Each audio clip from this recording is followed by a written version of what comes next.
Back to talk more hoops, and we got Kevin McPherson with us, and he joins us via the phone here. Kevin, let's talk more about, obviously, you've been writing a lot on hogville.net about the moving and shaking right now as far as Arkansas basketball, and a lot going on in terms of the coaches. We'll get to that here in just a bit, but first, let's talk about J.D. Notte. He commits to Arkansas. He's out of Jacksonville. What kind of guard is Arkansas getting here? I think they're getting a hard-nosed grinder, man. This guy, when you watch his film, the toughness really comes out. He's at 15.5 points, over 6 rebounds for a 6'2" guard. I don't care what level of Division I basketball it is. That shows you a guy that's got a nose for the ball and some toughness right there.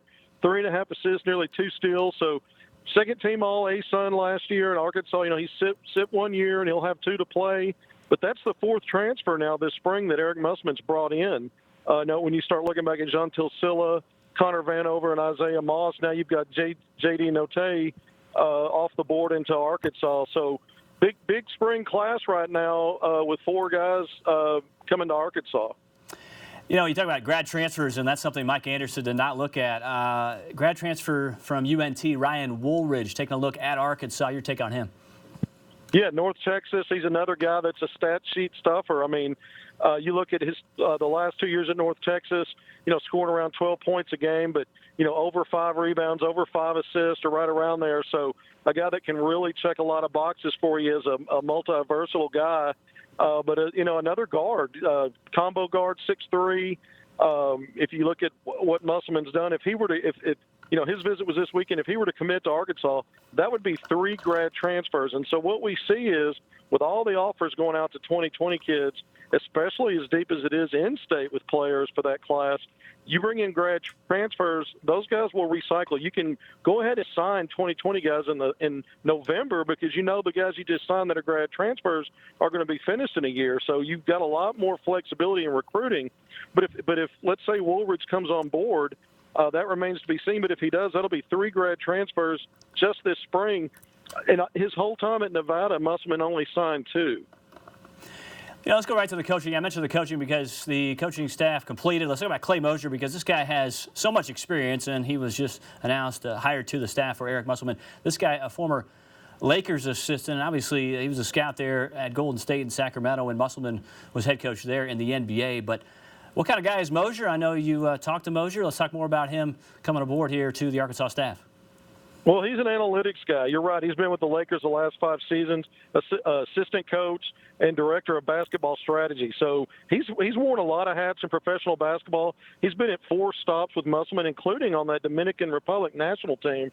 But a guy that got his start in college basketball under the Hall of Famer Jimmy Valvano at North Carolina State, spent so many years in the pros since then, so he's getting back to the college game. But Musselman knows him. He knows Muss real well.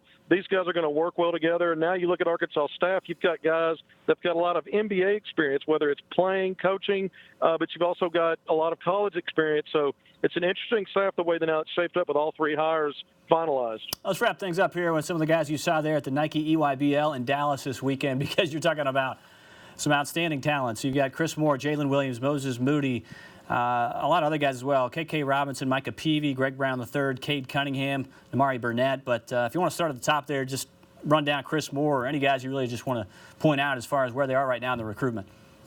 Yeah, Chris Moore and Jalen Williams on that Arkansas-based 17U Woods Elite. This is a really good team, and those 2 guys play so well together inside. A high post, low post, really great 2-man game for a couple of bigs. They're very unselfish, very skilled, 2 of the top players on that circuit. Big reason why the Woods have done well. But those 2 guys have Arkansas offers.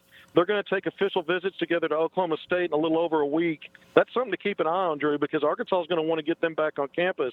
But these are 2 guys that I think would fit well into Eric Musselman's pace and space offense.